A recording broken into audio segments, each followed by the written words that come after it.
afternoon, everyone. This is Ajay Gupta from IMS Noida. Today, I'm going to talk about IP addresses and domain name service for the computer networking course for BCA students here at IMS Noida as per the Chaudhary Charan Singh University syllabus. We have already discussed about the various layers in the OSI model as well as the TCP/IP model. We know that we need multiple addresses at each layer to be able to transmit a segment or a packet or a frame from one computer to another. So we have seen the need for hardware addresses, how within a local area network, we can use the network hardware address to transfer a frame from one machine to the other.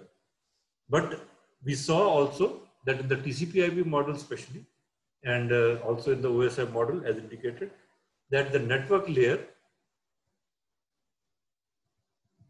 has to rely on the something else called logical addressing. Why do we need a logical address? Suppose I have a laptop. It has a hardware address. Today I'm trying to use the network here in Delhi. But tomorrow I may move to maybe Bombay and I'm trying to use the same laptop in Bombay. So I have a hardware address for the laptop, but how is that hardware address locatable in Bombay? It will be very hard for me to locate where that hardware address is right now in the world.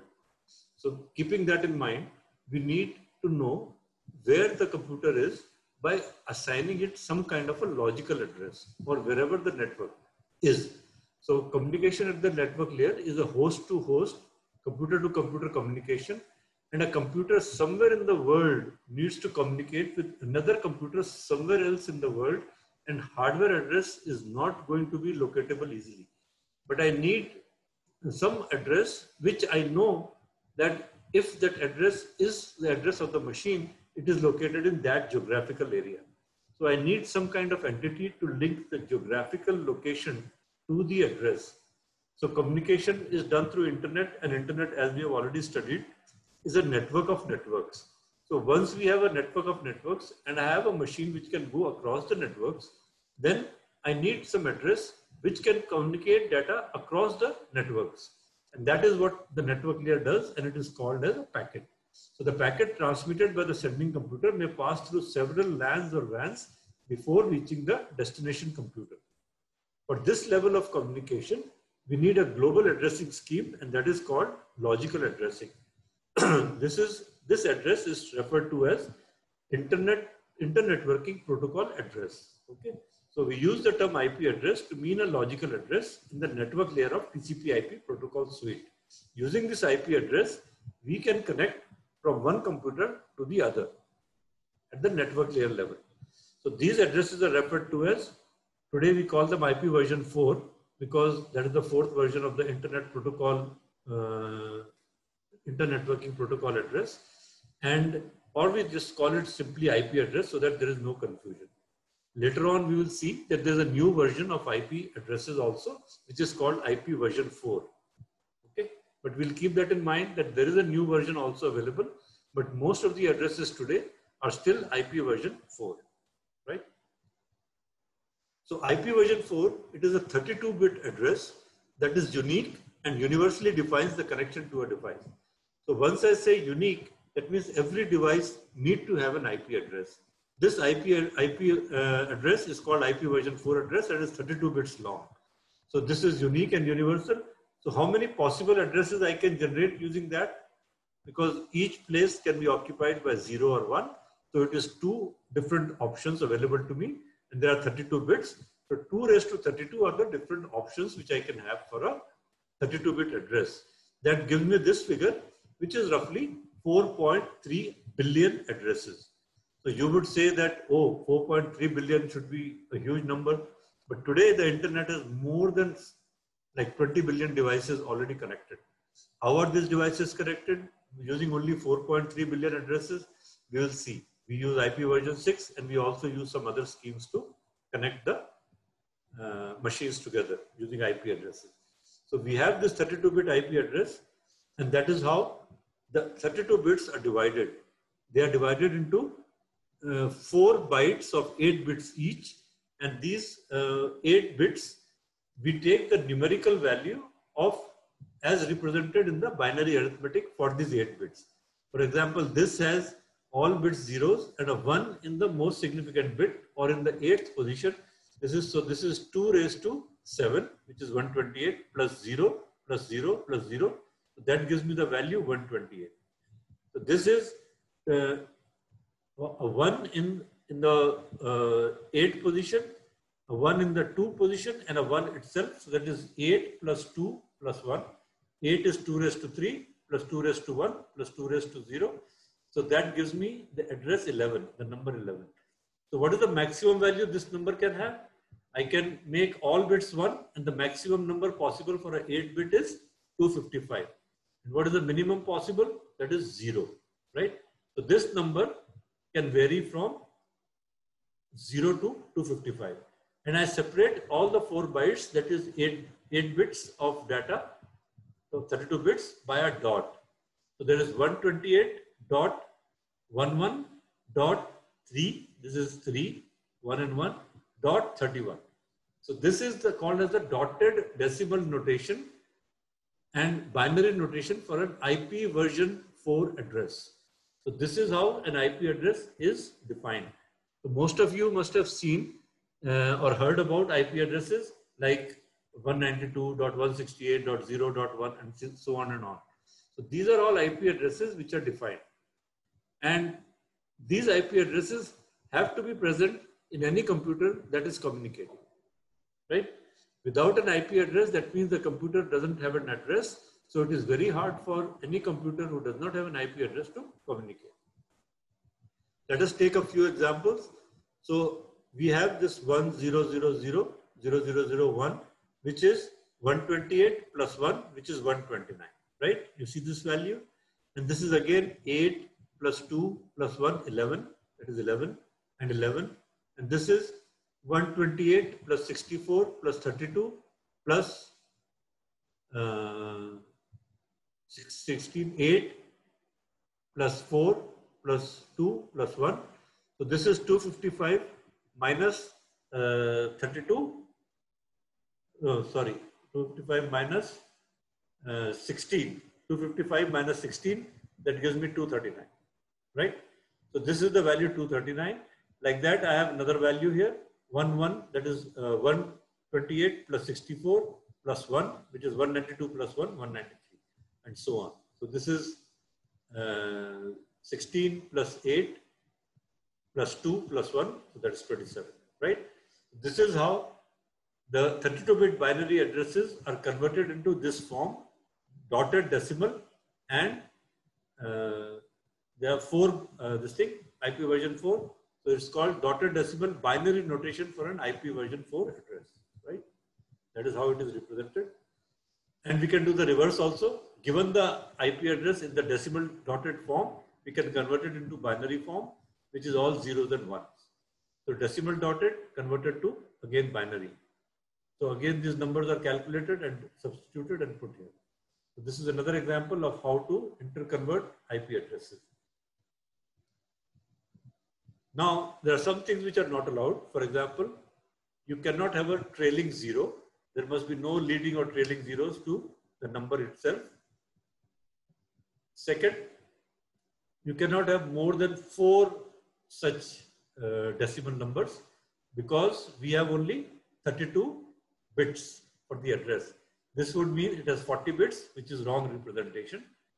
Then look at this example. This number 301 is greater than 255, which is again not allowed, because the maximum number of bits that can be represented is 255, which is all 8 bits are 1.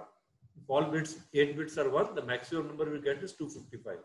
So if you see 301 in an IP address, that means it's wrong. It is not a correct IP address. And also, we cannot mix binary and decimal representation. The dotted decimal and the binary is not allowed to be intermingled. That means the first 8 bits are in decimal, in binary, and the rest are in decimal, dotted. No, that's not allowed. Okay. So we have to be careful when we give this, when we define the IP address. Now we come to what is called as network address translation. I told you that we have about 4.3 billion IP addresses now, but the total number of IP addresses required for the 20 billion or so network devices, and again, which is an ever-growing thing, is going to be much more than 4.3 billion. So what do we do? So how do we get the IP address in the first place? We get the IP address from ISP. And the ISP generally buys these IP addresses, which is generally as a block. So a block of IP addresses are purchased by the ISP, and then he assigns an IP address to a user. So user generally gets the IP address from a ISP. And all these small businesses and home users are ever increasing every day, including now the Internet of Things. So the need for IP addresses, more and more IP address, is growing very strongly and very dynamically. So home users and small businesses are generally connected by an ADSL or cable modem line, or a modem or a router broadband. So these broadband connections are the ones which connect the users. And sometimes users have small networks with several other users and hosts. For example, the ISP gives you one connection. You are in your house, you have a broadband connection, but you have like maybe 5-6 people in the house who are using the same broadband connection. So how do we use the IP addresses? Okay, so the quick solution to this problem is what we call as network address translation. That means there is a set of IP addresses which are used internally in the network, and there are a set of IP addresses which are used externally. So NAT enables a user to have a larger set of addresses internally and one address or a small set of addresses externally. When the traffic goes out of your broadband router, it takes an IP address which is different from the IP address for your machine. That means the traffic inside can be managed using a larger set of IP addresses, and the traffic outside is managed using a small set, maybe 1 or 2 or maximum maybe 64 type of IP addresses. But internally, if it's a big organization, we may have hundreds of IP addresses in use. Okay, so that is what the concept of network address translation is, and it's a very important concept. So, for example, let us look at how the ISP is going to give out IP addresses. Look at this IP address. This is the one which is given out by an ISP. It is 190.100.0.0/24. What do you mean by /24? That means only the first 24 bits of the IP address are significant, and the remaining 8 bits can be taken up, can take up any of the values for this customer. So how many IP addresses are given to this customer? /8 means 2⁸, which is up to 255. So 256 addresses this customer can have, right? So that is how it works. And then look at this customer. It is 190.100.63.0/24. So these last 8 bits can have any value. So that means maximum 256 IP addresses have been allotted to this customer, right? So that's how it works. And then what is, once I have these IP addresses, then there is something called as a private IP address. The IP address which the ISP gives you is called as public IP address or the external IP address. And the internal IP address have been defined by the ICANN, the Internet Association for that, for the assigned numbers. So that it says that if your IP address begins with 10, you can call it a private IP address and use it for your internal network. If that is 10.0.0 up to 10.255.255.255. That means 2⁻24 different addresses are possible in your private IP address. Most ISPs, they will give out an IP address which is of the type 10. something. And then once you get the broadband, inside your house, you will get another private IP address which is of the type 192.168. So this gives you 2⁻16 address, but normally this is also fixed, either 0 or 1, and you get 2⁸8 IP addresses, which is 255 different addresses, 256 IP addresses for 192.168. So your broadband router generally has this type of IP address, and smaller networks 172 and large networks 10.0.0.0. So for example, in Delhi University, each college, we gave out a 10 dot IP address, which and that gives us a huge range of IP addresses for the entire campus, which is more than 65 campuses spread across Delhi. For IMS Noida, we use 172 type of address. Sometimes we use 10 dot also. It depends on the ISP provider. Right now, it is 10 dot. I don't remember the exact second byte, but it is a 10 dot address which has been given to us by the ISP at IMS Noida. Now, how do these private and public IP address work? There is something called as a NAT router. What NAT router will do? It will maintain some mapping with the internal devices and the traffic going out. All IP addresses, the traffic going out from all internal IP addresses goes out with one IP address, 200.24.5.8. So if this computer tries to access a web server, the outgoing IP address is this as a source IP address. Destination IP address is, of course, of the server is in the internet, but the source IP address that is in the outgoing traffic is not 172.18.3.2, but it is 200.24.5.8. Then how does NAT router manage all these devices inside? It manages it by using some kind of a table. So when the data goes out from this source machine, it goes out with this IP address, and when it comes back with this IP address, and then it is somehow mapped with the router and goes to the correct machine. Okay, so you have to understand this. So it maintains what is called as a translation table.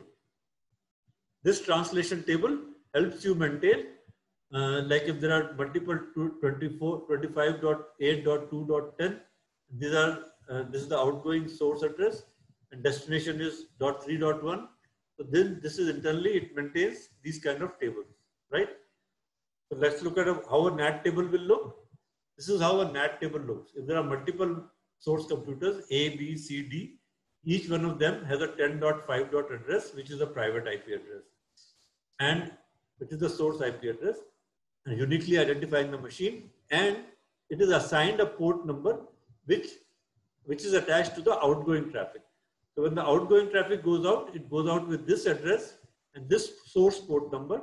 So when the reply comes back, it comes back with this IP address and this source port number of the machine inside. So the reverse mapping takes place, and the traffic and the packet is directed to the correct IP address inside the machine. So then additional port number is defined, which is replaced in the transport layer. As we know that port numbers are maintained at the transport layer level. The transport layer of the outgoing packet is modified, and this address is attached to it so that when the packet comes back, it can be sent to the right machine. This is how a NAT translation works. But again, even if we have so many IP addresses and we can assign IP address to each device, there is one major problem. How do we remember these numbers? It is very difficult for us to remember the numbers. It is very easy for us to remember www.google.com, or it is very easy for us to remember abc@gmail.com. So if I say gmail.com, that's the email server, right? So when I say gmail.com, that is an IP address which is not defined for me, but it is easy for me to remember. So how do I know which IP address it is where this application is running? Okay. So to identify an entity, TCP/IP protocols use the IP address, which uniquely defines the connection of a host to the internet. That we know. But how do we identify the server?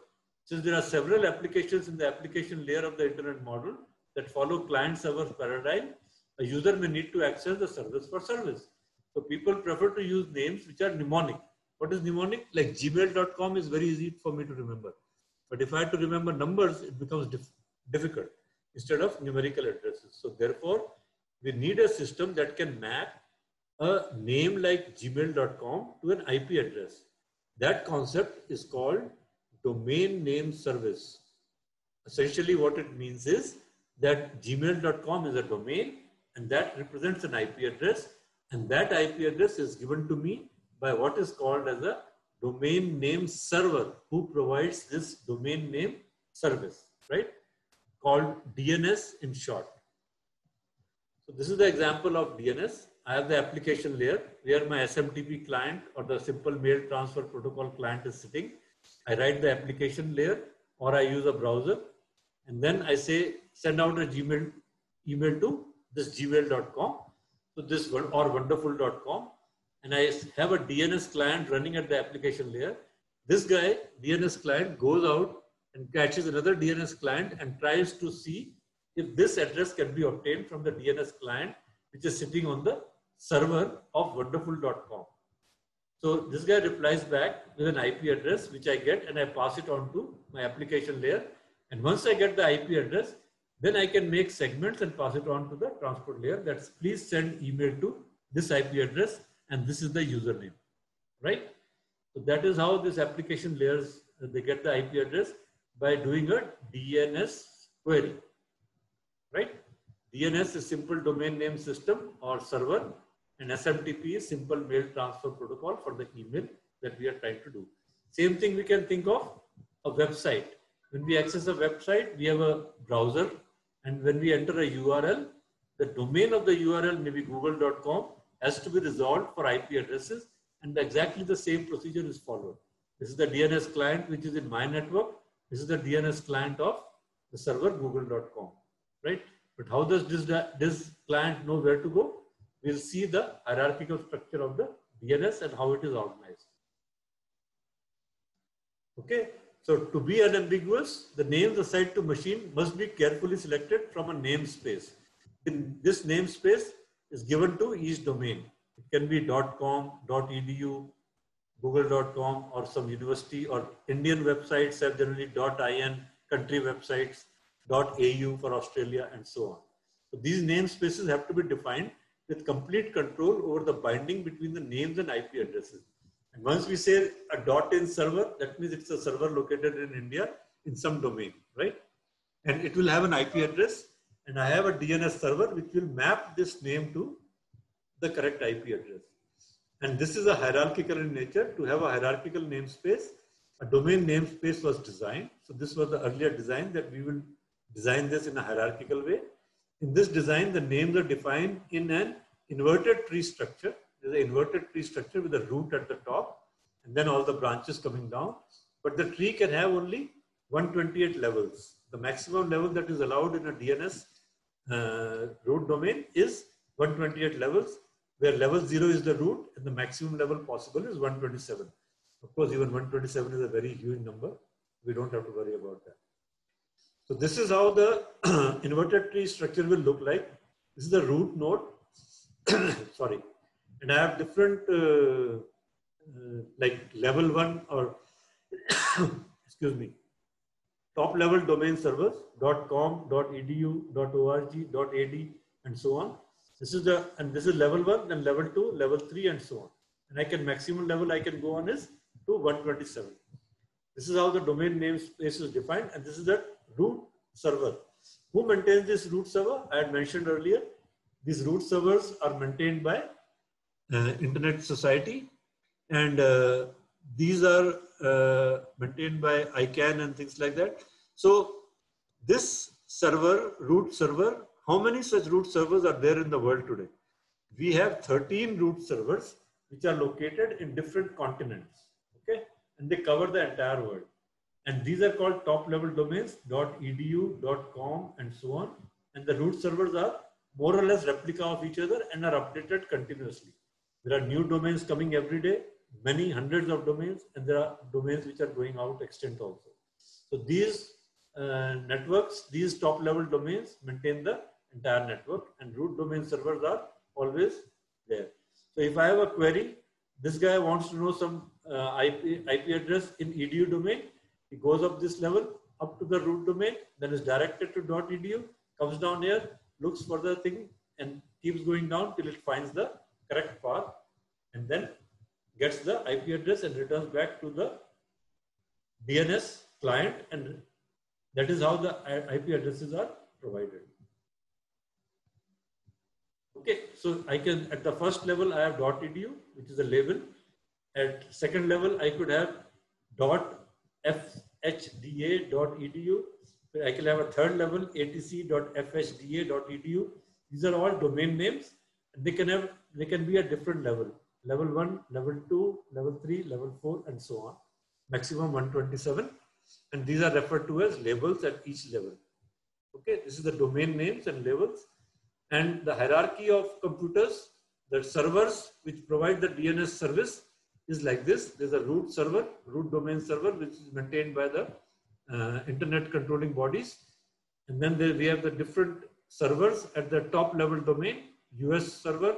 Similarly, we have India server, .com server, .edu server, .arpa servers, and these are subdomains, right?